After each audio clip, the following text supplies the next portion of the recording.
Hey, how's it all going? How have you been? Have you been busy? I mean, I've been pretty busy. What about you, Christian? Oh, very busy, very busy. We're always busy, aren't we? We're always flat out. It's busy, busy, busy. It's like these days we're just so busy being busy. And because we try and squeeze as much as we can into our days, it seems that time to daydream is being squeezed out.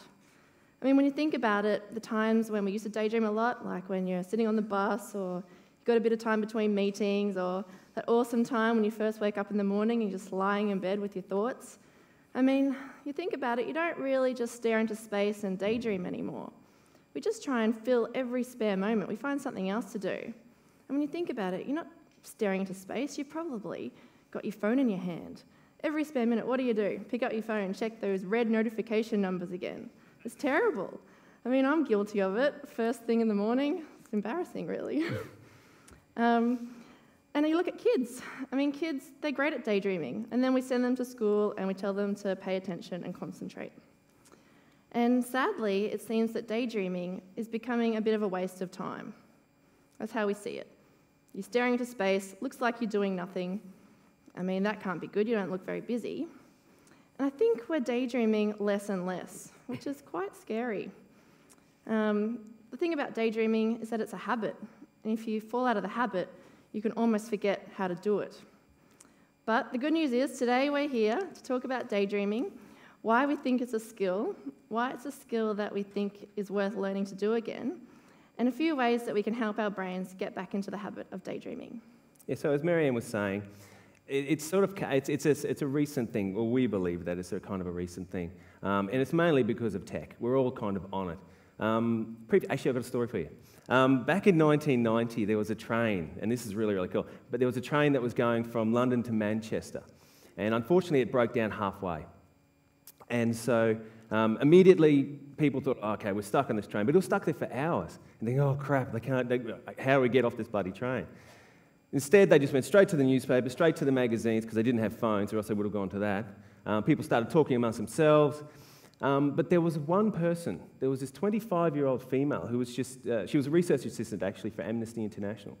And she was just sitting there staring out the window. And she did it for hours until the train started moving again. Now, people around her would have gone, oh, geez, she's off with the fairies. What the hell's with her? But that person turned out to be J.K. Rowling. And it was actually at that point where that entire story just amalgamated together. And the story goes, she went home and penned one of the greatest books in history. So a few of these have happened in the past, like you got Isaac Newton, he was working his butt off and just went outside, oh, look, there's an apple falling, there's something in that. And then you got Einstein, he was on the chalkboard and he was going crazy and thought, nah, I've got to get out of here. And as he was writing, apparently he came up with, on his bike, the theory of relativity. So what I'm trying to say is daydreaming isn't daydreaming, it's actually creative thinking. And because of this, it actually got us to think a lot about it. We did a lot of research, and we do have some science behind this. We have some science. So, up here we've got a daydreaming mind, which is incredibly active, and then you've got the routine task mind, which is not so active. Routine tasking, making coffee, or while your wife's asking why the cat's been out all night, all that sort of stuff. So, but there is real science behind this, and the real science is. I think there's some lobes and there's some... Actually, we're not neuroscientists. We wouldn't have a clue. Stuff. There is a neuroscientist here today, so we'll ask him a bit later. We'll ask him in the break. But yeah, as you can see, this is legit. This is real science. We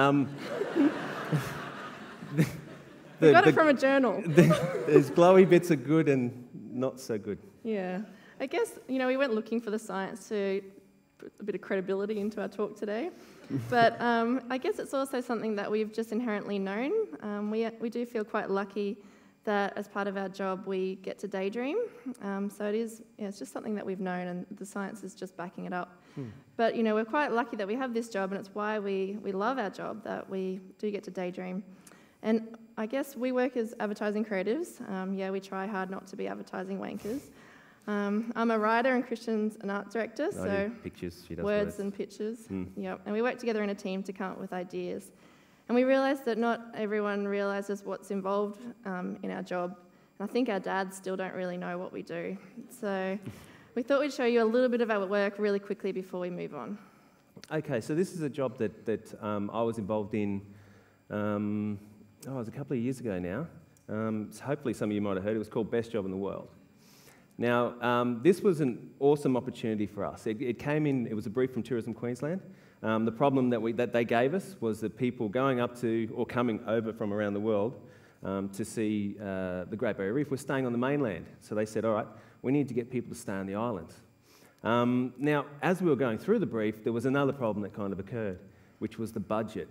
The budget was good. It was like a substantial budget for Queensland, but this was a brief to international.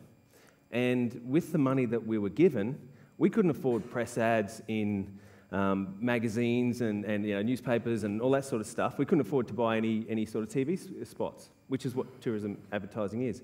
The only thing we could afford were classified ads. And so the idea was born. Actually, to be honest, we did work our butt off for a week to try and come up with other ideas, and we did present another 3 ideas, but this is the one that we kind of pushed for. And luckily enough, the client ran with it. Now, some of the highlights, which was really, really cool, when the job was when the campaign was at its peak, in the UK, we were getting more hits on our website than Google, which was 5,000 hits a second, which crashed everything. So we created Australia's first server farm, which is kind of cool. Yeah, my boss was going, what the hell have you done? And there's another thing, when the winners were announced, when Ben Southall was announced, the media circus up in Hamilton Island was the equivalent of the Olympics.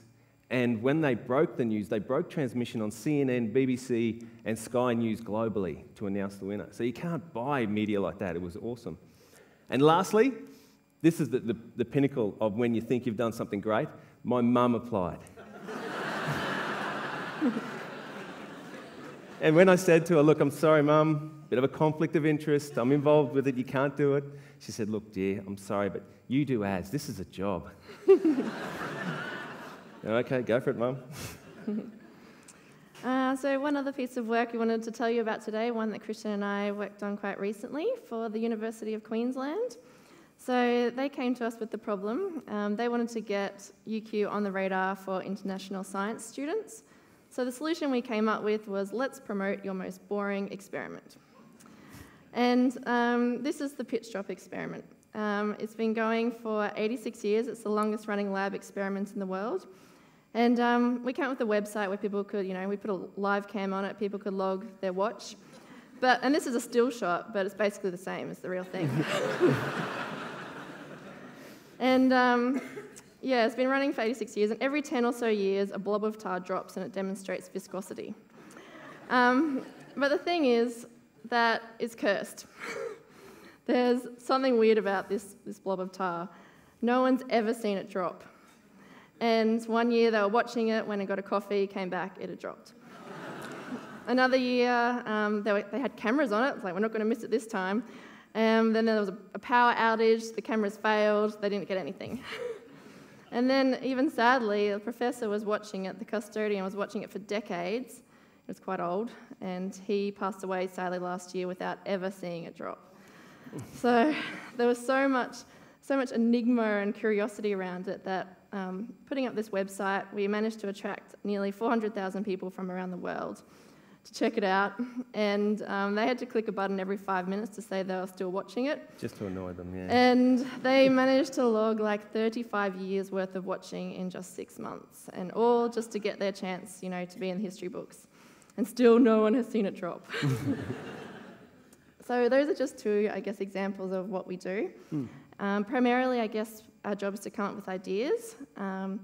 And daydreaming is a big part of how we come up with those ideas. But what's an idea? I guess everyone defines it differently. And for us, we see it quite simply, that an idea is a solution to a problem. It's usually a problem, sometimes an opportunity, but most of the time we're trying to improve a problem. So, it sounds simple. We've actually come up with a diagram to explain exactly how we come up with ideas, and we want to share that with you today. Okay, so this is a big drum roll moment. This is it. Okay, you ready? Explained how to come up with ideas. Like that. This is so true, though. Normally, when you have a problem, you just do, okay, problem, solution. Is that solution right? Could be. Is it good? Probably not. But it is a solution. But what we try to do is we try to go everywhere first. and then come up with a solution. It's like an athlete, for example. What an athlete does is they train their body to be at peak physical performance. We try and do the same with our brains. We try and train our brains to come up with ideas. Lucky for us, there's actually a course that we did, that I did, Marianne did, Carl, wherever he is, he did that too. And what it does is it teaches you to come up with a number of ideas under a pressure situation and then move on to the next brief. And so it's a pretty cool course, and what you're supposed to do is 100 ideas a week. I pushed myself to do 100 ideas a day because I really sucked at it. And I was seriously bad. So at the end of the week, I had 700 ideas, and you'd think that one of them was good. No, I was still the worst in the class. But one thing it did teach me, though, was the next brief, I wasn't coming up with as many ideas. I was still putting the work in, but the ideas were diminishing, but the quality of ideas were getting better. So by the end of the course, I could then just sit there and just go, okay, I'm going to come up with 60 ideas today, and those ones are going to be a little bit better quality. So that was a really cool defining moment for when I was doing the course. I'm assuming it was for Marianne as well. And then what it also did teach me was, because of the situation we're in with work, we have to trust our brains. We have to trust that it's going to come up with an idea. We're in a very stressful situation where you've got 2 days to come up with something. The media's been bought. The suits come in and go, we need an idea now. And so what you have to try and do is to stop thinking. If you're thinking, you're stressing. If we can start to daydream and just let it go and trust that your brain will come up with an idea, we'll have a solution. Yep. So let me explain the little blobby bit in the middle a little bit more. I guess there's a few things that we do. And the first thing we always do is fill our brain. We just put as much into our brain as we possibly can.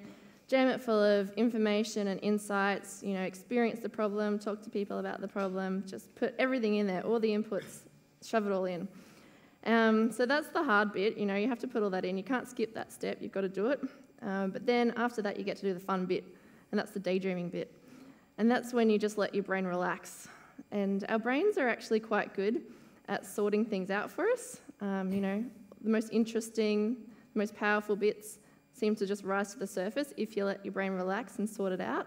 Our brains are good at making connections between things and figuring it all out for us, but you can't sit there and force it. It has to be quite unstructured. You just have to let the ideas flow and let your brain relax and just let it, trust it, as Cristian said, just to do its thing. And, that's the bit where we try and get out of the office and just relax and see what happens, let the ideas flow. We normally go to a cafe or a pub, I guess, probably mostly to a pub. Yeah, we do go to the pub. We have found that having a beer or a cheeky little rosé is a good way to get the ideas flowing, but tip on that, if you have more than 2 drinks, you're just completely useless. So watch that. And so the process that we've come to working together is, and that's probably another point we need to bring up. Why is there 2 people up on stage? It's because if you can daydream with someone and verbalise the daydream, and then also just feed off each other, the ideas are limitless. Perfect example. When we work together, we'll be sitting down for 5 minutes and we'll just not say anything because we're just throwing away all the shit ideas. They're just all disappearing. And then what will happen is, after a while, I'll just kind of go, hey, you know what if we did this? And then Marianne will go, oh yeah, because you can go that, and that'd be awesome. And I'm going, yeah, I was going there, but that's so much better. That's exactly where I was going. And so I'd just jump on her. Anyway. But then you'd start to just spiral. And as this is happening, because Marianne's the writer, she starts just throwing down ideas. Now, this is actually a really important point. Don't read those ideas. Just let them all go onto the page. There will be time to review. So just putting down these ideas until finally it starts to peter off. And then it's at that point we have a look and we just kind of review and go, hey, you know what, there's something in this, and we might even start the process again. But then when you have that gut feel, when you have that feeling in your stomach, you're just going, oh, wow, we're onto something here. You need to give it the overnight test. I know everybody's kind of heard this before, but it's still that moment, the butterflies. When you're also on a good idea, you actually don't know who came up with it because you've just kind of grown it. And then you're at night, you're looking up, your eyes are wide open going, this is so cool, until you Google it and you found somebody else has come up with it. But then you give it the overnight test and you go, no, it's crap. So start again, or you go, great, this is brilliant, let's take this further. So that's kind of like it in a nutshell, but there's one other thing I just wanted to add. If you don't keep practicing. If you don't keep trying to come up with ideas, you will lose it. We were lucky enough at the beginning of the year to be given a bit of a promotion, and we got into more of a management role. And so what happened was we were off the tools, just for a little bit. So but we weren't practicing coming up with ideas. So when a brief did come to us after a couple of months... It was really hard. I know. We'd stopped training. We were like out of shape. That's right. Sluggish. So you have scary. to keep going at it, or else you will lose the thought process. You're going to practice it and keep doing it. So I guess today we wanted to share our thoughts and how we come up with ideas and how we, whatever you want to call it, problem solving, daydreaming, brainstorming. But, it's not just applicable for people that have the word creative in their job title. We see it that it's applicable to anyone in any career, in any industry. It is just problem solving. I mean, that's got to be useful in any job. And I think that's where the true innovation comes, when you look in sciences and technology, if they can apply this sort of thinking, they can do anything. Invite everyone to try and use a bit of daydreaming in their career or in their general life. If you're figuring out what to do with your renovation or trying to figure out how to find the love of your life, just apply a bit of daydreaming to it, and you might be able to come up with a more innovative solution.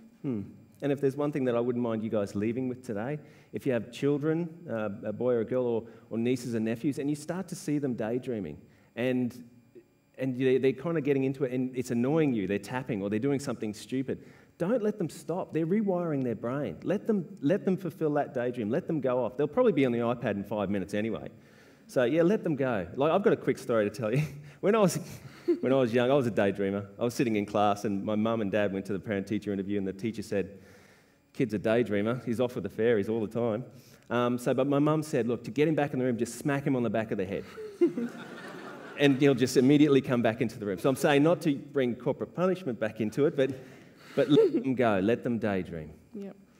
So today we hope we've inspired you to make time for daydreaming again. And I mean, let's face it, we're not as busy as we all say we are. We can fit it into our days.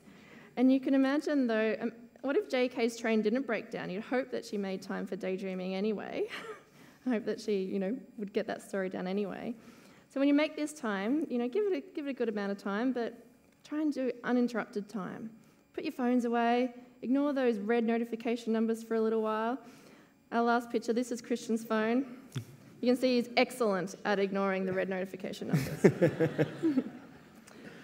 So you're at TEDx. You're filling your head with so much great stuff today. What better time to learn how to daydream again? Thank you.